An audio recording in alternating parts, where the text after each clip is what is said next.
All right, in today's lesson, we're going to look at properties of logarithms, and I call them rules, but they're just properties. So the first one is the product property. Remember, product means two numbers multiplied. So here's what it looks like. It says the log of any base of two numbers multiplied is equal to the log of that base of the first number plus the log of that same base of the second number. So what would that look like? Well, if I had, let's say I had the log of base 3 of x times y, I can separate that, the log base 3 of x plus the log base 3 of y.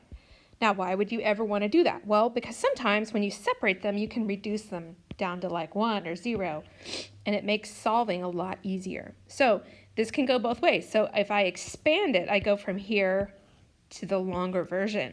In tomorrow's lesson, we're going to go in the other direction. We're going to condense back down. So the next rule is the quotient rule. Remember, quotient has to do with division. So if you have the log base b of two numbers divided, you can expand it by taking that log of the same base of the numerator minus the log of that base of the denominator. So here's an example for you. Let's say I have the log base 2 of 7/3. Okay, I would expand that by saying the log base 2 of 7 minus the log base 2 of 3. That's what the expansion would look like. Lastly is the power property or the power rule. Okay, so notice it has to do with this power, the exponent on this number right here. It takes that power and it moves it to the front of the logarithm and basically makes it a coefficient of the whole logarithm. So how would that look? Well, let's say I have the log base 4 of x to the third. If I was expanding this out, I would move that power to the front. So it just becomes 3 times the log base 4 of x, and that would be my answer. That's where I would stop. So let's walk through some of these and just expand. That's what we're going to do, is just expand these today. We're not solving, we're just expanding using the properties that we know. All right? So let's look at this first one. Log base 3 of p times q. Well, that's reflective of back to this product rule because we have p times q. So I'm going to expand them out. So I'm going to log base 3 of p. Product rule, I separate with a plus sign, plus the log base 3 of q. And that's all I have to do. Number 2 has a quotient, right? So that's a quotient rule question.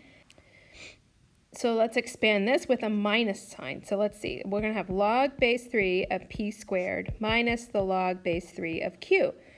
Now, I can look at this and notice there's a power right here. So I'm not finished. I need to move the 2 to the front using the power rule. So I have 2 times the log base 3 of p minus the log base 3 of q. This is my final answer on that one.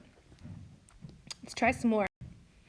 Number 3, log base 4 of a times b squared. All right, do the quotient rule first. Let's break this up. So log base 10 of 4 minus the log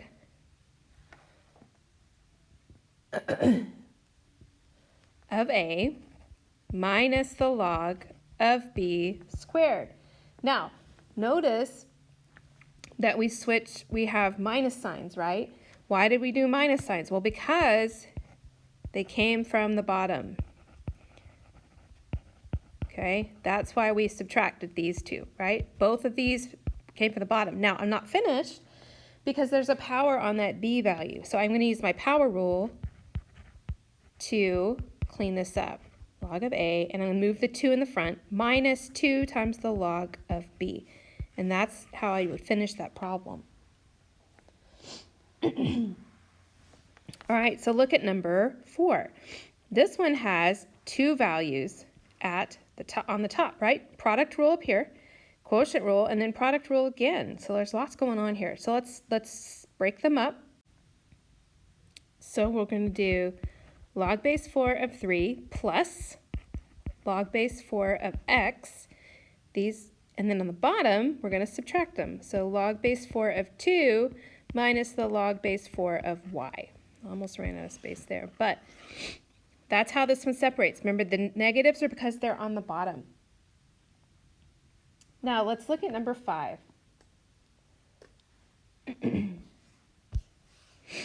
This one's got a root in there. See that square root? So, let's see what happens here. A bunch of things being multiplied. So let's break this up.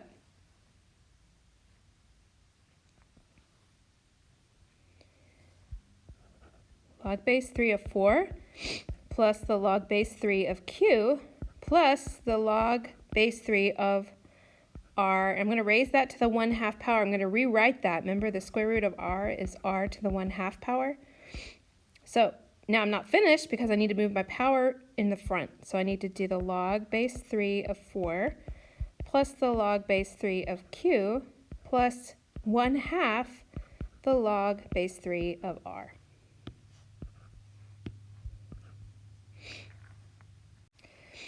Now number 6, we're not using log, we're using the natural log, but the properties work the same.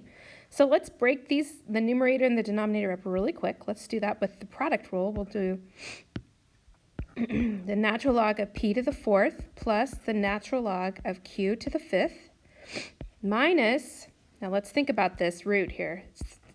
It's the cube root of r squared. So we can rewrite that as r to the 2/3 power.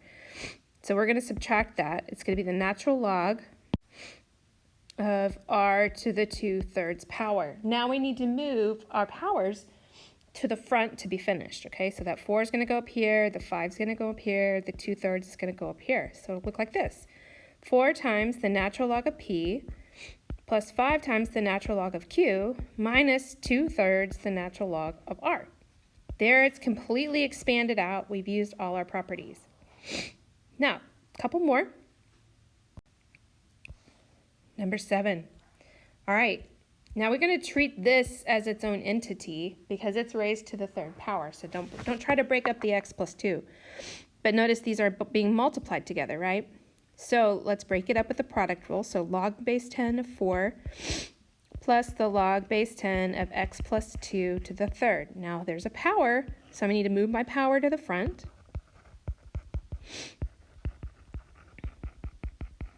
And that's as far as I can take this one. And that's it. That would be my answer when it's expanded. Number 8. All right, we got lots going on here. Now, what I would do is think about this numerator, if you will. This power of 2 is being raised to each one of these, right? And they're all being multiplied. So if I break them up with the product rule, let's say log base 7 of 5 squared plus the log base 7 of x squared plus the log base 7 of y squared. Now let's look at the bottom. Remember, this is like the root makes it 3z to the 1/2 power. So now we're subtracting these. The log base 7 of 3 to the 1/2 power minus the log base 7 of z to the 1/2. Now we go back and apply the power rule and move all of our powers to the front. So I have 2 log base 7 of 5 plus 2 log base 7 of x plus 2 log base 7 of y minus 1/2 log base 7 of 3 minus 1/2 log base 7 of z. That should be a 7 there, sorry. All right, so it's a very long answer, but that's the goal because we're expanding these out. All right, so hopefully these properties will begin to make sense and you'll be able to recognize them quicker and quicker. Good luck and let me know what questions you have when we get to class.